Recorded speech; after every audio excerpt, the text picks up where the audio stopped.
আসসালামু আলাইকুম প্রিয় দর্শক, চ্যানেল আই সংবাদে এখন স্টুডিও থেকে আপনাদের শুভেচ্ছা সহ স্বাগত জানাচ্ছি। আর পুরো সংবাদ জুড়েই আপনাদের সঙ্গে থাকবো আমি সাইদুর রহমান। আশা করছি আপনারা আমাদের সঙ্গে থাকবেন। এখন সবার আগে শুনুন যথারীতি সুপার ফ্রেশ ফর্টিফাইড সয়াবিন তেল সংবাদ শিরোনাম।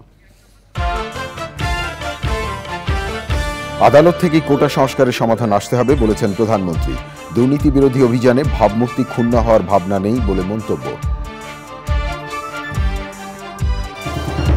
কোটা সংস্কারের দাবিতে রাষ্ট্রপতির কাছে শিক্ষার্থীদের স্মারকলিপি, 24 ঘন্টা সময় দিয়ে পুলিশের মামলা প্রত্যাহারের আলটিমেটাম।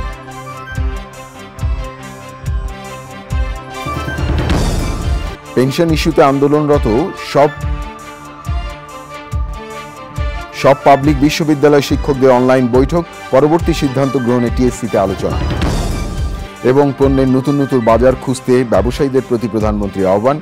বর্তমানের কূটনীতি বাণিজ্যিক বলে মন্তব্য।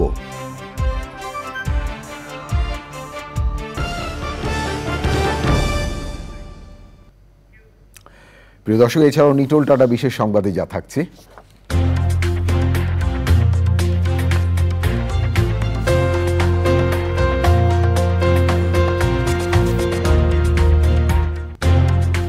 দেশে দারিদ্র্য নির্মূলে ইউরোপীয় ইউনিয়নের সহযোগিতা অব্যাহত রাখার খবর।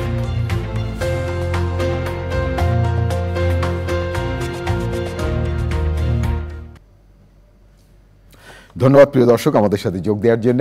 এতক্ষণ সংবাদ শিরোনাম শুনলেন, চলুন যাওয়া যাক পুরো খবরে। আর এখনকার এই সংবাদ আয়োজন একই সঙ্গে চ্যানেলের ইউটিউব চ্যানেলে এবং চ্যানেলের ওটিটি প্ল্যাটফর্ম আইস্ক্রিনে লাইভ স্ট্রিম হচ্ছে। আদালত থেকে এই কোটার সমাধান আসতে হবে উল্লেখ করে প্রধানমন্ত্রী শেখ হাসিনা বলেছেন, যারা আন্দোলন করছে করুক, ধ্বংসাত্মক কিছু করলে আইন তার গতিতে চলবে। চীন সফর পরবর্তী সংবাদ সম্মেলনে প্রধানমন্ত্রী কোটা আন্দোলনে মুক্তিযুদ্ধ ও মুক্তিযোদ্ধাদের নিয়ে দেয়া বক্তব্যে উষ্মা প্রকাশ করেন। দুর্নীতির বিরুদ্ধে অভিযান চলবে জানিয়ে এতে ভাবমূর্তি ক্ষুণ্ণ হওয়া নিয়ে ভাবনা নেই বলেন প্রধানমন্ত্রী। আরও জানাচ্ছেন নীলাদ্রি শেখর। মুক্তিযুদ্ধের বিরুদ্ধে আর মুক্তিযোদ্ধার বিরুদ্ধে এত ক্ষোভ কেন?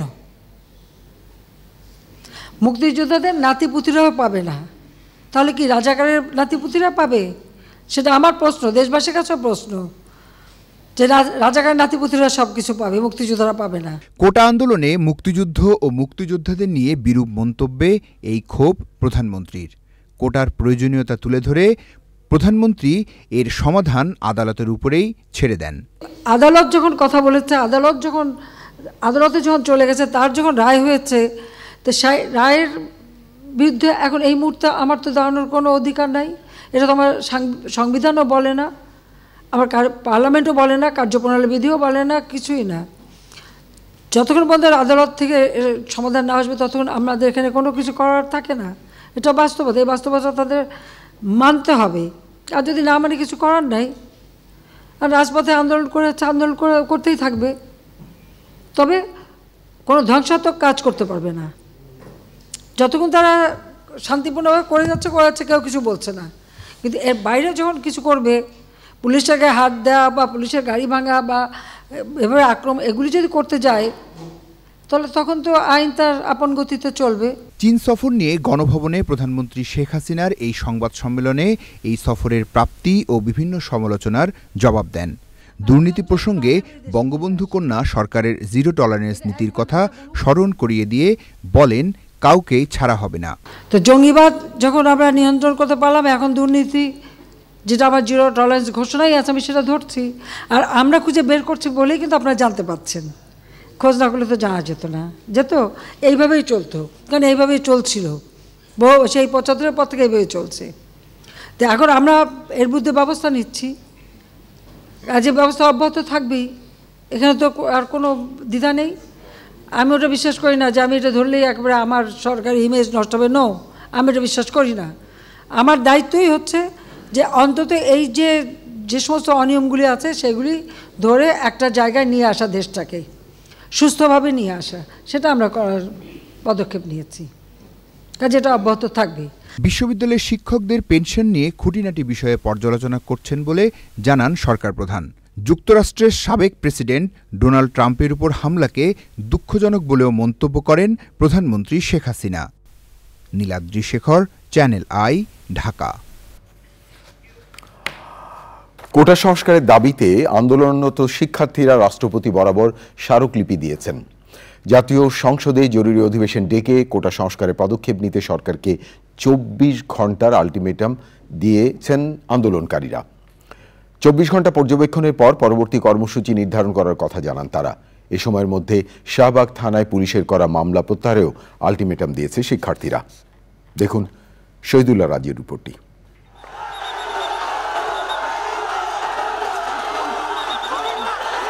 গণপদযাত্রা শেষে রাষ্ট্রপতিকে স্মারকলিপি দিয়ে কোটা সংস্কারের দাবি মেনে নিতে 24 ঘন্টার আলটিমেটাম দিয়েছে বৈষম্যবিরোধী ছাত্র আন্দোলন।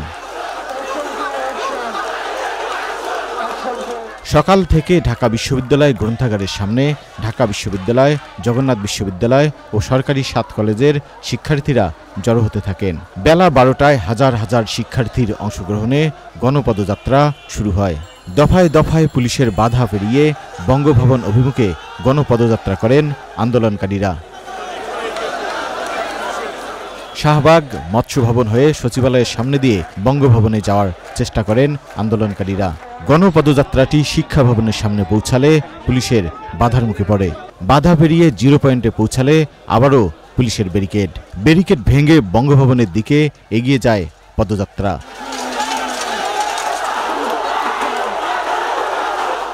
শিক্ষার্থীদের 12 সদস্যের একটি প্রতিনিধি দল রাষ্ট্রপতির সামরিক সচিবের কাছে স্মারকলিপি জমা দেয়। স্মারকলিপিতে শুধু অনগ্রসর গোষ্ঠীর জন্য 5% কোটা রেখে আইন সংস্কারের দাবি জানিয়েছেন তারা।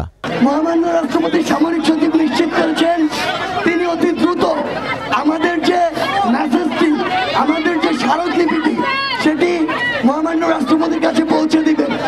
আমাদের স্মারকলিপিতে আমরা স্পষ্ট করে আমাদের এক দফা উল্লেখ করেছি।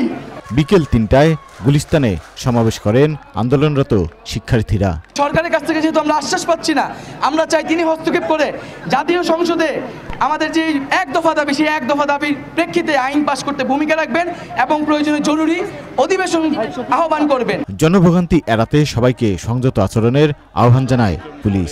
জনদুর্ভোগ যেন সৃষ্টি না হয় সেই জন্য সবাইকে সচেতন হওয়ার জন্য আমরা সবাইকে বিনীতভাবে অনুরোধ করছি। গত 1 জুলাই ঢাকা বিশ্ববিদ্যালয় ক্যাম্পাস থেকে শুরু হয়ে কোটা বিরোধী বিক্ষোভ ছড়িয়ে পড়ে। সরকারি চাকরির নিয়োগে কোটা সংস্কারের দাবিতে বৈষম্য বিরোধী ছাত্র আন্দোলনের শিক্ষার্থীরা তাদের গণপদযাত্রা নিয়ে রাষ্ট্রপতির কাছে স্মারকলিপি দিয়েছেন। রাষ্ট্রপতি এখন তাদেরকে কী ধরনের পদক্ষেপ নেবেন সেটা জানানোর পর তারা পরবর্তী কর্মসূচি নির্ধারণ করবেন।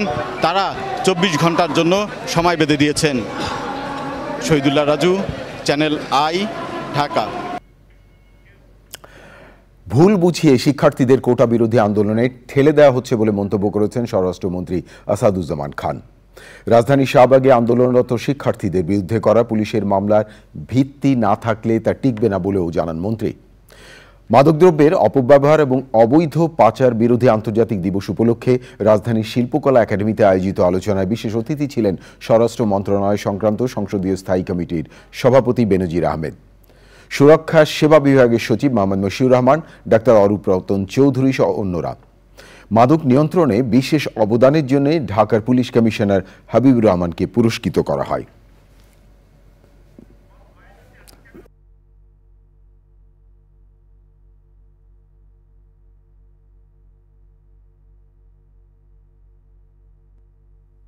তদন্ত করার পরে আমরা বলতে পারবো যে ঘটনাটা কি হয়েছে এবং কারা উস্কানি দিয়েছে কিংবা কারা এখানে দায়ী, এবং সেগুলো আমরা তদন্তের আগে কিছু বলতে পারবো। যে কেউ সংক্ষুব্ধ হলে মামলা করতে পারে।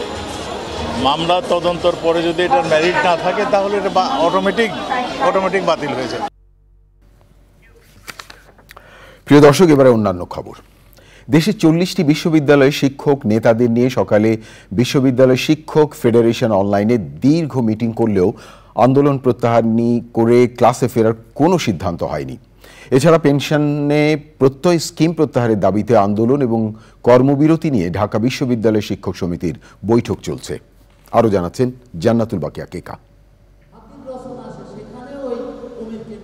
পেনশনের ক্ষেত্রে প্রত্যয় স্কিমের প্রজ্ঞাপন প্রত্যাহার সহ ৩ দফা দাবিতে ১৪ দিনের মতো রোববারও কর্মবিরতি পালন করেছেন বিশ্ববিদ্যালয় শিক্ষকরা। ঢাকা বিশ্ববিদ্যালয় প্রশাসনিক ভবনের সামনে সমাবেশ ও বিক্ষোভ মিছিল করেন কর্মকর্তা কর্মচারীরা। কলাভবনের মূল ফটকে অবস্থান নিয়ে কর্মবিরতি ও চলমান ইস্যুতে বক্তব্য রাখেন শিক্ষকরা। সাধারণ শিক্ষক সমাজ তাদের যে সর্বাত্মক আন্দোলন চালিয়ে যাচ্ছেন সেটা তারা চালিয়ে যাবেন কিনা সেটি তারাই রায় দিবেন, কারণ এই আন্দোলন চলছে সাধারণ শিক্ষকদের দাবি পরিপ্রেক্ষিতে এবং এই কথাটিও আমরা স্পষ্টভাবে গতকালের মিটিংয়ে তুলে ধরেছি। আজকে বিকাল 4টায় ঢাকা বিশ্ববিদ্যালয় শিক্ষক সমিতির সাধারণ সভা উপস্থিত হবে। আমি সকলকে সাধারণ সভায় যোগদান করে আপনাদের মূল্যবান বক্তব্য রাখবার জন্য আবারও বিনীতভাবে অনুরোধ করছি। ঢাকা বিশ্ববিদ্যালয় শিক্ষক সমিতির নেতারা অভিযোগ করেন, সরকারের ভেতর থেকে একটি মহল সার্বজনীন পেনশনের নামে বিভ্রান্তি সৃষ্টি করেছে। যারা এই কাজটি করেছেন 15 সালে যারা করেছেন, এই 24 সালেও তারা একই কাজ করেছেন। আমরা সেখান থেকে মুক্তি চাই, আমাদেরকে স্বতন্ত্র বেতন স্কেল দেন। 10:30টায় সভাটি আরম্ভ করেছি। আমরা সূচনা বক্তব্য দিয়েই আমি অন্যকে সভা পরিচালনার দায়িত্ব দিয়ে এসেছি। সেখান থেকে যে সিদ্ধান্ত হবে সেই সিদ্ধান্তের আলোকেই আমরা আপনাদেরকে বলতে পারবো, এর আগে আমরা কিছুই বলতে পারবো না। শিক্ষক নেতারা বলছেন, প্রত্যয় স্কিমে অন্তর্ভুক্তি বিশ্ববিদ্যালয় শিক্ষকদের আত্মমর্যাদায় আঘাত। যে আমাদেরকে মিথ্যা আশ্বাস দেবেন না। জান্নাতুল বাকিয়া কেকা, চ্যানেল আই, ঢাকা। দেশের 40টি বিশ্ববিদ্যালয় শিক্ষক নেতাদের কর্মবিরতি নিয়ে ঢাকা বিশ্ববিদ্যালয়ের টিএসসিতে শিক্ষক সমিতির আলোচনা চলছে। প্রিয় দর্শক, সেখানে আছেন সহকর্মী মোস্তফা মল্লিক, যাচ্ছি তার কাছে। মল্লিক, নিউজ স্টুডিও থেকে আমি সাইদুর রহমান বলছি, নিশ্চয়ই আপনি আমাকে শুনতে পাচ্ছেন। সংবাদে যেমনটা দেখলাম যে 40টি বিশ্ববিদ্যালয় শিক্ষক নেতাদের কর্মবিরতি নিয়ে টিএসসিতে বৈঠক চলছে, আপনি তো সেখানে আছেন। একটু সর্বশেষ পরিস্থিতি কি এবং কোনো সিদ্ধান্ত এসছে কিনা যদি জানান আমাদেরকে।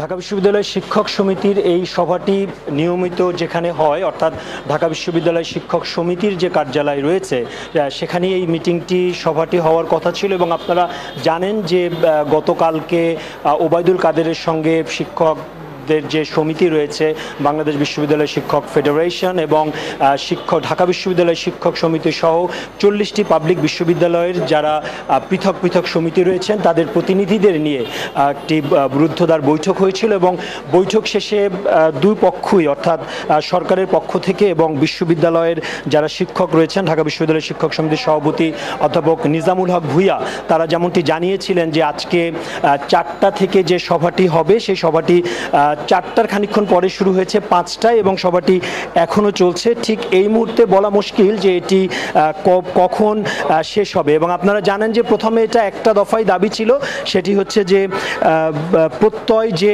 স্কিম ঘোষণা করেছে সরকার, সার্বজনীন পেনশন স্কিম, সেখান থেকে শিক্ষকদের জন্য যে প্রজ্ঞাপনটি হয়েছিল সেই প্রজ্ঞাপনটি বাতিলের দাবিতে তারা আন্দোলন করছিল। এবং তার সঙ্গে কিন্তু যুক্ত হয়েছে আরও 2টি দফা। এর মধ্যে অন্যতম একটি দফা হচ্ছে শিক্ষকদের জন্য আলাদা স্বতন্ত্র বেতন কাঠামো, যেটি কিনা 2018 সালে শুরু হয়েছিল। এবং এখন শিক্ষকরা বলছেন যে প্রত্যয় স্কিম থেকে তাদেরকে যেমন প্রত্যাহার করতে হবে এই দাবিটি তো রয়েছেই, একই সঙ্গে তাদের জন্য যে স্বতন্ত্র বেতন স্কেলের কথা যেটা দীর্ঘদিন ধরে শিক্ষকরা বলে এসছেন সেই দাবিটিও এখন রয়েছে। এবং ভেতরে মোটামুটি অধিকাংশ শিক্ষকই রয়েছেন এবং কয়েকটি বিশ্ববিদ্যালয়ের শিক্ষকদের যে সমিতি সেই সমিতির প্রতিনিধিরাও এখানে রয়েছেন। এবং ডক্টর নিজামুল হক ভূঁইয়া, ঢাকা বিশ্ববিদ্যালয় শিক্ষক সমিতির সভাপতি, এবং অধ্যাপক জিনাত হুদা, তারা দুজন এখানে নেতৃস্থানীয় তারা রয়েছেন। এবং যতটুকু জানি খানিকক্ষণ আগেও তাদের সঙ্গে আমার কথা হয়েছে যে মিটিং সভাটি একটু দেরি করেই শেষ হবে, কারণ আপনারা জানেন যে তরুণ অনেক শিক্ষক রয়েছেন যারা সদ্য যোগদান করেছেন, তাদের থেকে শুরু করে যারা জ্যেষ্ঠ অধ্যাপক রয়েছেন প্রত্যেকেরই আলাদা আলাদাভাবে মতামত নেওয়া হয়েছে। এবং তারপরই তারা আসলে ঘোষণা করবেন যে তারা আন্দোলন থেকে সরে আসবে কি আসবে না।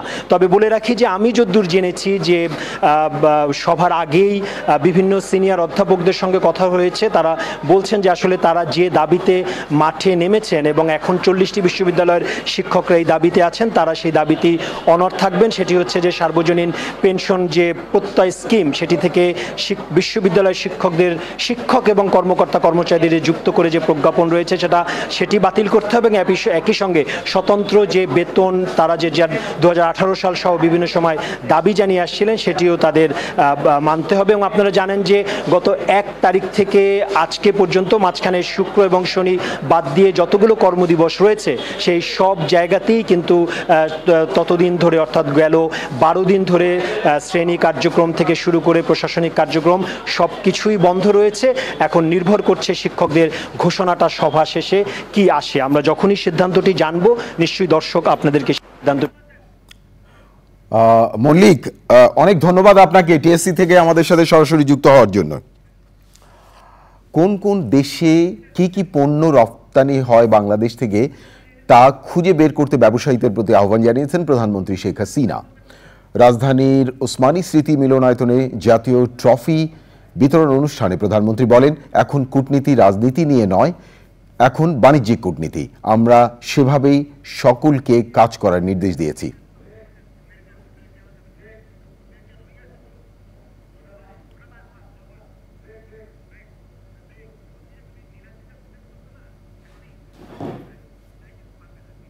আমার হাতে আরো খবর আছে প্রিয় দর্শক, দেখতে থাকুন চ্যানেল আই সংবাদ। এবারে বিরতি, আর বিরতির পর যা দেখতে পাবেন। বিরতির পর ফিরে এলাম। ধন্যবাদ প্রিয় দর্শক আবারও চ্যানেল আই সংবাদে যোগ দেওয়ার জন্য। প্রধানমন্ত্রীর বেসরকারি শিল্প এবং বিনিয়োগ উপদেষ্টা সালমান এফ রহমান বলেছেন, গত বছরের অর্থনৈতিক চ্যালেঞ্জ কাটিয়ে ভালো অবস্থানের দিকে যাচ্ছে বাংলাদেশ। সফটওয়্যার নির্মাতাদের সংগঠন বেসিসের আমেরিকা ডেস্ক উদ্বোধন করেন তিনি। বলেন, এখনো যতটুকু সংকট আছে তা সহসাই কাটিয়ে উঠবে দেশ। ঢাকায় যুক্তরাষ্ট্রের রাষ্ট্রদূত পিটার হাস মনে করিয়ে দেন, তৈরি পোশাকের পাশাপাশি তথ্য প্রযুক্তি খাতে রপ্তানিকারক হতে বাংলাদেশকে প্রতিযোগিতা করতে হবে। পান্থরমান জানাচ্ছেন বিস্তারিত। জাপান ডেস্কের পর বেসিসে যাত্রা শুরু হলো আমেরিকা ডেস্কের। আনুষ্ঠানিক যাত্রায় তথ্য প্রযুক্তি খাত থেকে $5 বিলিয়ন রপ্তানি আয়ের লক্ষ্যমাত্রার প্রত্যাশা শোনালেন বক্তারা। বললেন, তৈরি পোশাকের বড় রপ্তানিকারক বাংলাদেশ চাইলে প্রযুক্তি খাতেও বড় স্বপ্ন দেখতে পারে। Most open single market in the world against the toughest competitors around the globe. And those competitors are playing by an established set of rules that you'll also need to play by in order to compete. অনুষ্ঠানের প্রধান অতিথি হিসেবে প্রধানমন্ত্রীর উপদেষ্টা জানালেন, প্রযুক্তি রপ্তানিতেও বড় ভূমিকা রাখতে চায় Bangladesh. Last year has been a bit challenging for us. Because of reasons known, but we are now in a better situation. We are coming out of the problems we are facing. As you know, the উদ্বোধনী অনুষ্ঠানে তথ্য প্রযুক্তি প্রতিমন্ত্রী যুক্ত হন virtually. Panthar Rahman, channel I, Dhaka. প্রিয় দর্শক, আন্তর্জাতিক অঙ্গনে এখন আপনাদের নিয়ে যাচ্ছি মার্কিন যুক্তরাষ্ট্রের পেনসিলভেনিয়ায় নির্বাচনী সমাবেশে গুলিতে সাবেক মার্কিন প্রেসিডেন্ট ডোনাল্ড ট্রাম্প আহত হয়েছেন। তিনি এখন শঙ্কামুক্ত। নিরাপত্তা রক্ষীদের গুলিতে হামলাকারী নিহত হয়েছেন। সে সময় ট্রাম্পের একজন সমর্থক নিহত ও 2 জন আহত হয়েছেন। 20 বছর বয়সী ওই হামলাকারীর পরিচয় শনাক্ত করেছে আইন শৃঙ্খলা বাহিনী। যুক্তরাষ্ট্রে এমন ঘটনা অবিশ্বাস্য বলে মন্তব্য করেছেন ডোনাল্ড ট্রাম্প। হামলার নিন্দা জানিয়েছেন মার্কিন প্রেসিডেন্ট জো বাইডেন। প্রিয় দর্শক, এবারে আইস্ক্রিন সাংস্কৃতিক সংবাদ।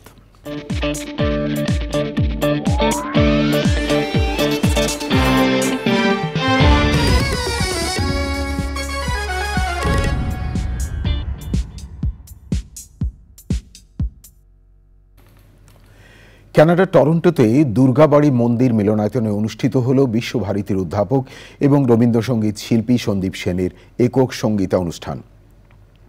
সন্দীপ সেন রবীন্দ্রসঙ্গীত শিল্পী হলেও গেয়েছেন খেয়াল, টপ্পা, প্রার্থনার সঙ্গীত সহ পুরনো দিনের জনপ্রিয় বাংলা গান। অনুষ্ঠানের শুরুতে সবাইকে স্বাগত জানিয়ে বক্তব্য রাখেন শিল্পী নন্দিতা গোমস। এরপর সন্দীপ সেনের সুরের মুচ্ছতায় বিমোহিত হয় দর্শকরা। এবারে নিটোল টাটা বিশেষ সংবাদ।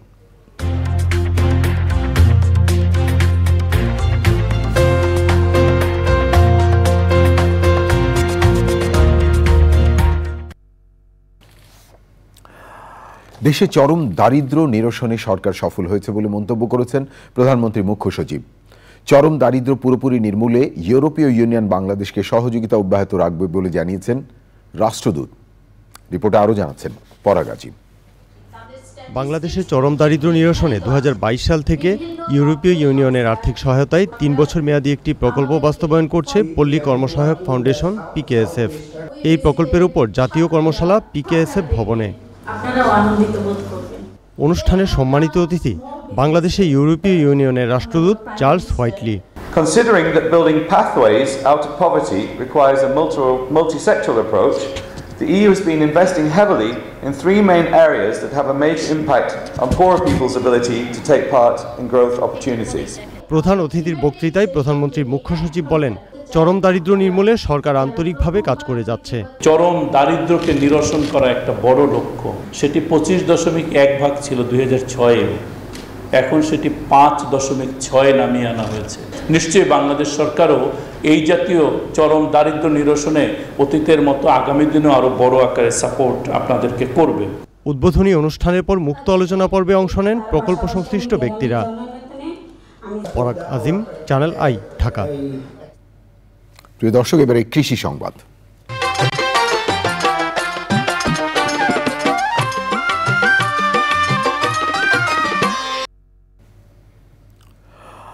বরগুনা সদর উপজেলায় ড্রাগন ফল উৎপাদন করে সফল হয়েছেন এক কৃষক।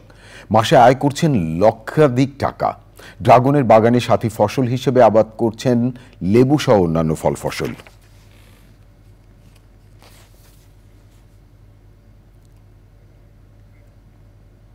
এখন দেখবেন প্রকৃতি সংবাদ।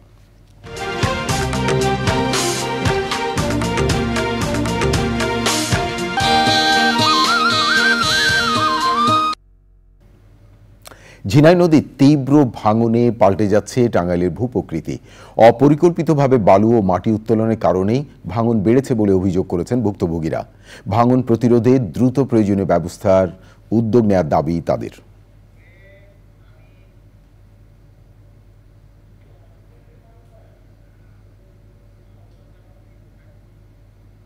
প্রিয় দর্শক, থাকুন চ্যানেলের সঙ্গে। ফিরছি একটু পরে আরো খবর নিয়ে। আবারও বিরতি, আর বিরতির পর যা দেখতে পাবেন,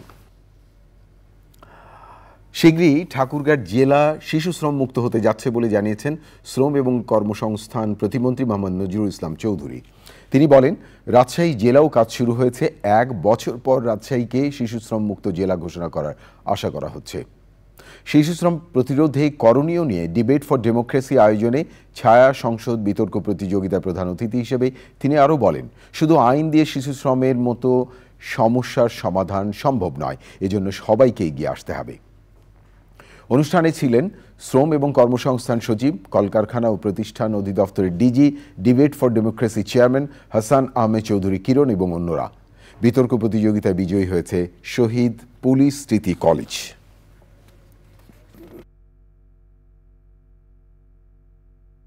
এলাকায় আমরা ইতিমধ্যে শিশু শ্রম মুক্ত ঘোষণা করতে পারবো। শিশু শ্রম মুক্ত হয়েছে ঠাকুরগাঁও, এবং গত 10 দিন আগে আমরা রাজশাহীতে একটি পাইলট প্রকল্প আমরা গ্রহণ করেছি। 1 বছরের মধ্যে রাজশাহীকে আমরা শিশু শ্রম মুক্ত করব। এবারে খেলার খবর।